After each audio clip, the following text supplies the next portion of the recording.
กับสบายดีพ่อแม่พี่น้องพร้อมไปสุขสุขคนนะครับพี่น้องวันนี้มาพบกับรื้อเบาเราอีกแล้วพี่น้องกับวิถีชีวิตแบบโบราณเนาะพี่น้องวันนี้ดื้อสุภาพเลยไปกบไปเครียดเนาะยืนหนานี่แหละสิมันหรือบ่มันก็ฟังติดตามรับชมไปนำกันเนาะมันก็คือสิมันอยู่เลยพี่น้องฟังเสียงกบเริ่มมาเฮ็ดแล้วนะเพราะอันแบบพอฤดูให้ฤดูหนาวแล้วโอ้โตบักใหญ่เลยสิพามาไต่สิพามาฮับซ้อมได้ยังสุมันเลยมันนี่พี่น้องตัวเล็กนี่พี่น้องมันกับมันอยู่ได้ครับมากับไอ้เพิ่นเมื่อนั้นสิลงมาครับ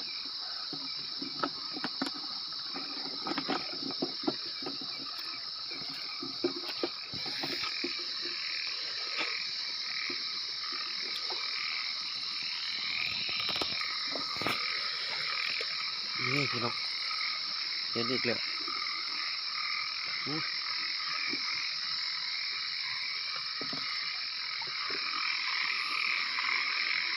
ตัวบักใหญ่เลยพี่น้องนี่กระโตอีกโตพี่น้องเลยโอ้คนมันเถอะวันนี้เนี่ยมีแต่กบใหญ่นี่เห็นอีกแล้วนี่พี่น้อง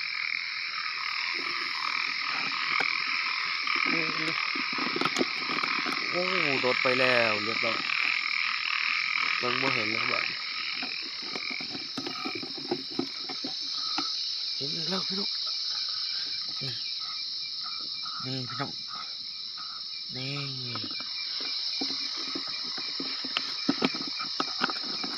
โอ้ยมันโคตรมันพี่น้อง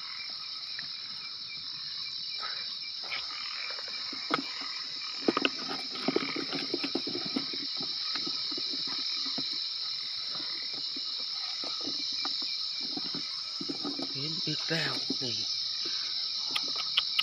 ป้าเข้าให้ใส่กระตุกเห็นอีกแล้วพี่น้องโอ้ยกบหลายเถอะมันนี่ไหมมันกระดึบไปนะไม่ใส่ละบ้าน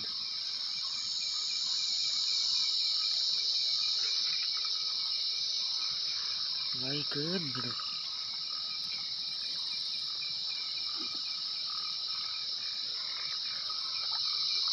สิพามาจับตัวบักใหญ่โอ้ตัวใหญ่หายไม่ใส่ละบ้านนี่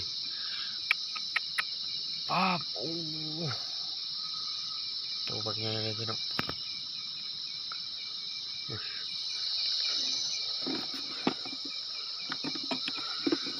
มันโลดใต้ตามทันนาเนาะพี่น้อง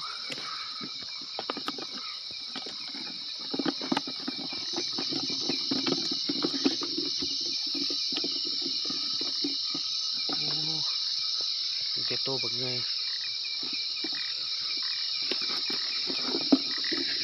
นี่พี่น้องโอ้ตัวใหญ่เกิน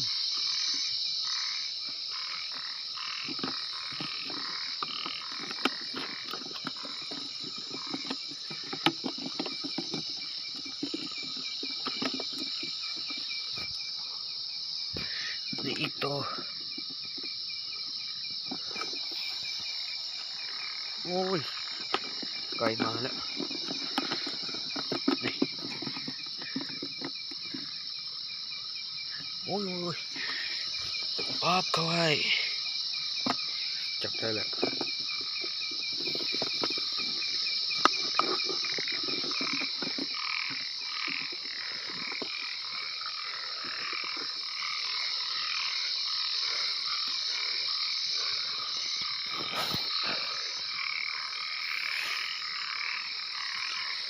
สักหากินตามฤดูกาลเนาะ นี่ถึงมี2 คนเราก็มาใต้ละ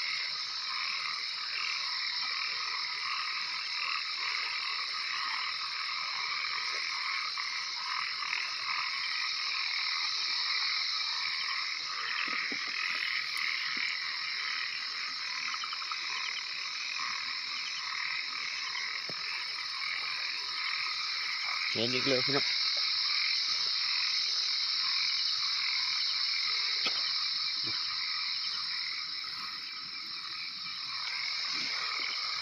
กบขาเหนียวกบยักษ์บุกเห็นอีกแล้ว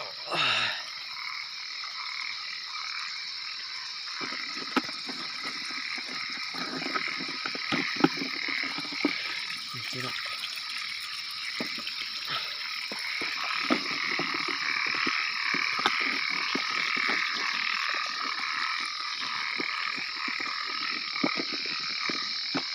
โอ้ยกบโคตรลายเลย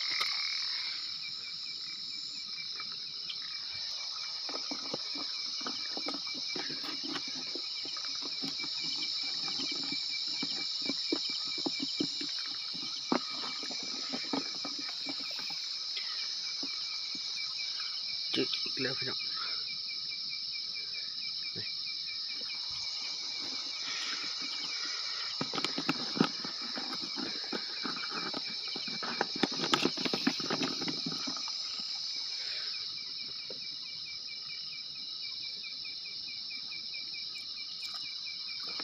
กบใหญ่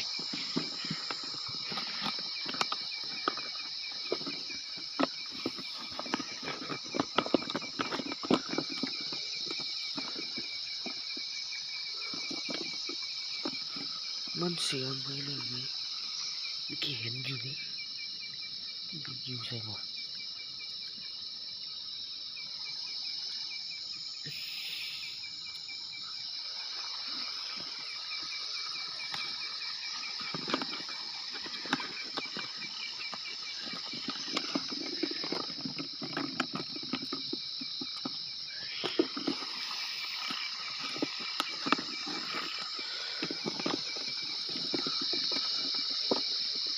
กบเยอะกบเขียด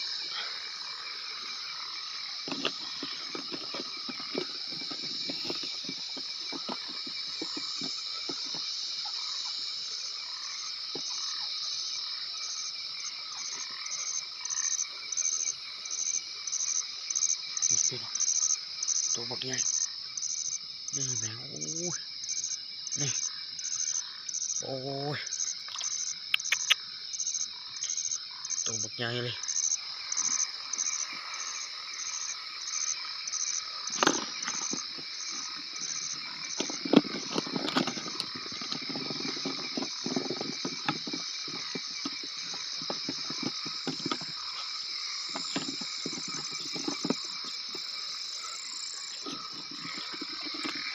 โอ้ได้มาแต่คันเดียวโคตรหนักเลยพี่น้อง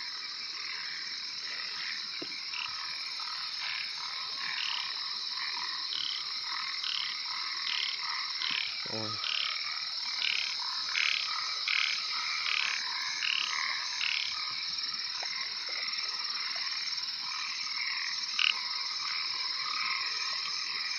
เจอเยอะปลาคายนี่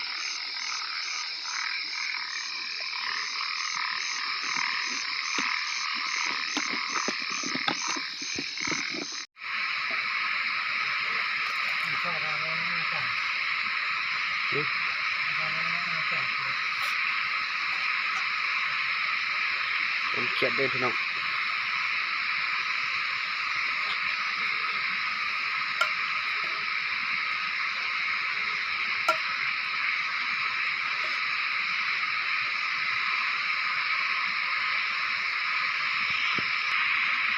มาเด้อพี่น้องกินข้าว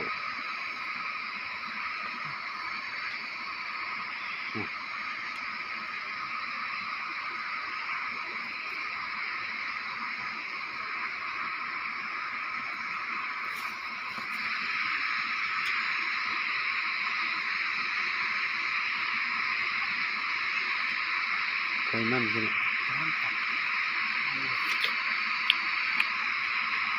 อื้อ